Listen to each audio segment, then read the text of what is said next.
Welcome, citizens of Freeport and Stevenson County. Thank you for joining us today. I'm Jody Miller, Mayor of the City of Freeport, and joining me today, Craig Bentema, the Public Health Administrator for Stevenson County. We're really working hard trying to inform our citizens the best that we can. So a few things we want to discuss with you today. Wanted to let you know about some things that the city has worked on and we are doing. Right now, we have established a temporary loading zone in and around our downtown businesses in order to help them with their curbside delivery. Because we still want to encourage people to do curbside.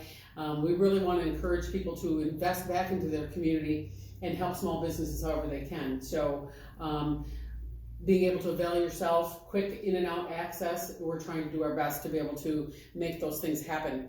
In fact, we've even done that with the parking restrictions at the health department. So that way, during your business hours, you can assist with curbside assistance better. Absolutely. So any of those little ways that we can help, we're really working hard to do that. Another thing that the city has done is we are crediting some of our liquor license holders and our video game terminal license holders equal to 2 months worth of their annual license fees.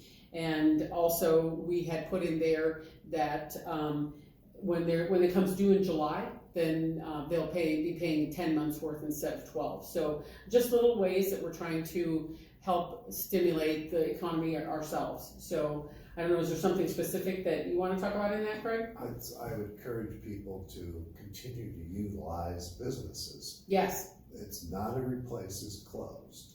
Right. There's a lot of delivery. You could come and pick things up. Please, I encourage people to do that. Yes, and another thing that isn't such a great thing to have to talk about, but there are scams going on right now. Have you experienced any of the email scams that are going, the fraudulent emails? I've had several that have been forwarded to me, which I don't want people to forward emails like that to me. But you can copy and paste it. We find a lot where can we help you with your mortgage, or can we help you with car payment? Here's a 0% credit card, and what you find is that it is a scam. Mm-hmm. And if it's not anybody that you know, you should delete it. You can also hover your mouse up above on the name that it's showing and see if that is somebody that you know. A lot of times that's a quick way to see, and you'll find that there's a lot of Gmail or a BBC email on the address, and something that's not common. So you really want to protect yourself as far as the internet goes. You don't want to open everything that comes to you. And and it's sad to say, it also is in person as well. We've had reports that there are people that are impersonating ComEd employees. And so ComEd will never come to your door and ask you for your account number. They'll never come and say, you need to pay me today or your electricity is getting shut off. That will never happen. ComEd employees will never come to your door and want your bank information or your social security number or your driver's license. So if you know someone that's been targeted, you want to reach out to, you could reach out to the police department, and also the 1-800-EDISON, which is ComEd's hotline, so you can reach out that way. But sad to say, there are people that are just looking to take advantage of the most vulnerable, and we want to do what we can to protect our citizens. Absolutely, and when we begin to see stimulus dollars, mm-hmm. the IRS will not call you on the phone. No, they won't. And that's where scams can easily begin, and I'll be surprised if we don't have that.